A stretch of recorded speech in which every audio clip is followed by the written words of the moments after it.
Yeah. You can put it here. Anyway.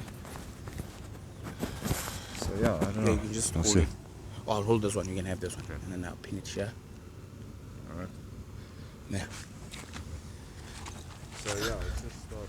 So let's just start with your name. Gerrit, come on. Where you grew up, how you grew up, something like that. I grew up in majority of it in the West Rand. Okay. Went to school there, college. From the West Rand, I went to Victoria after the West Rand where? West Rand, Redport. Rodiport. Okay, okay. Um, from there, I moved to Victoria. Some car accident I was in. I lost my left eye. Okay. So yeah, and then Victoria. I kind of got my first job there. I was a storeman buyer for National Chips Limited there in Boschkop, Victoria. Okay. And from there, I moved on. Eventually, the last job I held was with the Institute for Disabled Development and Employment. We were in partnership with a company called Career Hunters. Okay. Along with Bytes People Solutions, we were creating and placing 120 different disabled candidates into the corporate workplace.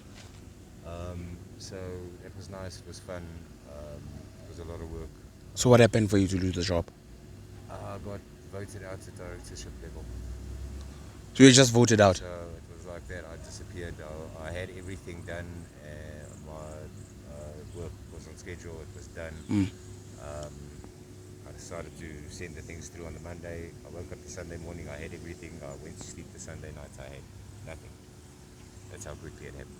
So just tell me a bit about so after that means that's how your things went bad and that you just went to the street. I went backwards from there and it just got. And then went to the street. Yeah. So don't you have like family members who are assisting and stuff like that? I've got a stepdad who's helping, but I mean it's the little bit of help, you know what I mean? It's like you get it now, it's gone now, just now, you know, it's not. Can't you get a place, my brother, like a place where you could stay? I'm working on that.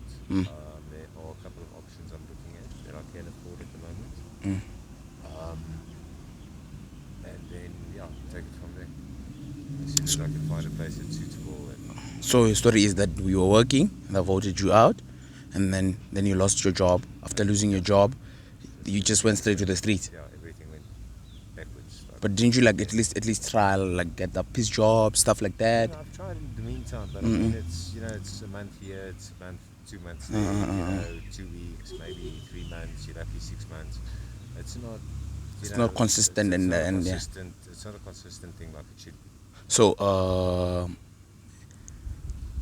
did you at least like reach out to your family members, talk to them, guys? I'm in need. I've spoken of basically family members. I've got my stepfather, the stepsister and brothers overseas. We don't really talk. And then it's my stepfather, he does give a little bit, but like I say, it's in now, it's out. Or he's also struggling on the side. He's on pension, so I think he's like 67 now. So he's not today's kid anymore.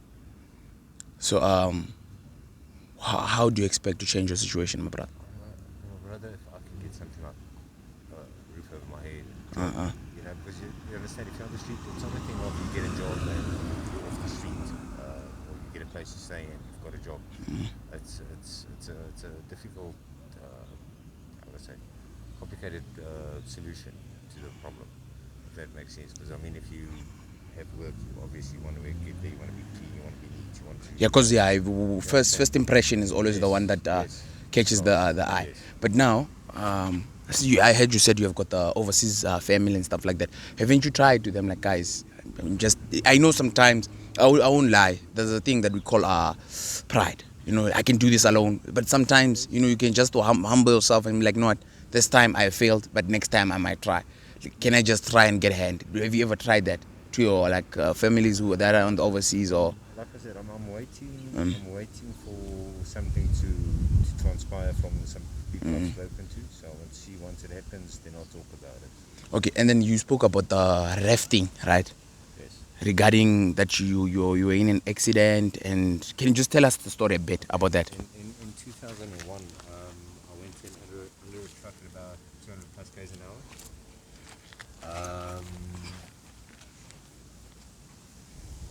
You went into a truck? In under a truck at 200 plus k's an hour.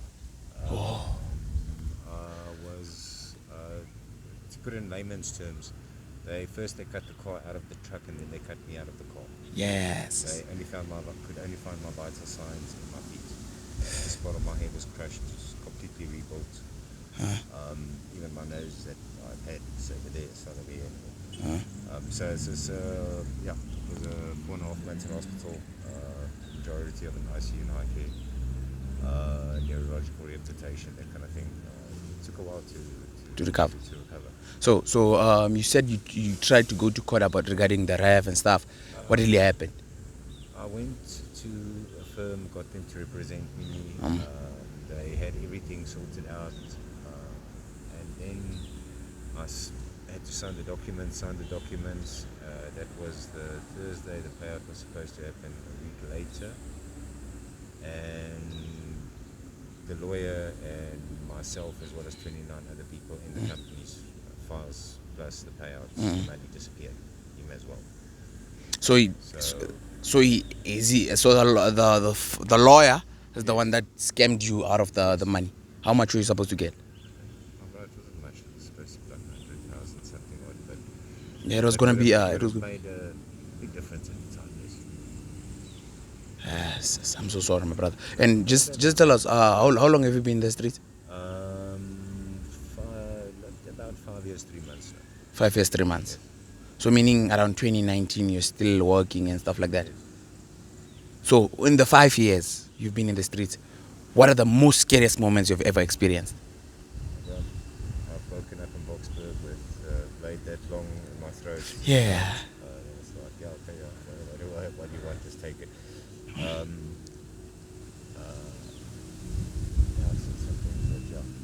What are the other stuff? Just give us 2 more.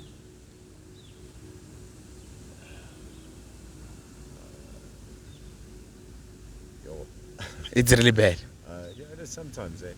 Not always. I try and keep my nose clean. I try and say, what I do, I try and keep myself to myself. I've got a friend I walk with. We look after each other, and it's what it is. So, but yeah, I try and, like I said, I try and keep my nose clean and try and stay out of trouble. Don't always manage it, but life's life. Okay, so since we're closing the show, can you just tell the viewers who felt your story and would like to help you, what they can help you with, and how they can assist you? Many things in terms of food, job, even if it's a police job, once a week, whatever. It's like I almost want to say an opportunity to kind of get off the street. But do you have kids, my brother? Yes, I do. They're living with their mom? Yeah. The daughter's living with mom. Yeah, but my brother, don't worry. This thing could be just behind you in just any minute. You just have to believe, keep praying. If you're a believer, just pray, and then you'll get your answer, my brother. And thank you for your time. And I hope the viewers will actually feel your story and try to help you. And where can they get you before we close this? Either here I'm not really online at the moment. But like where, like let's say a corner that you are usually there regularly. Normally on the corner of 9th Street and Aradi Mary, or one robot up by 10th and 11th and Aradi Mary, or the square. Normally in that area between. Okay, thank you, my brother. I hope the viewers help you, and we appreciate. With that, can you please subscribe, comment, and share, so that this story for this our fellow brother can go far, and someone can just see the story and like it. We appreciate you guys. Thank you very much. Sure.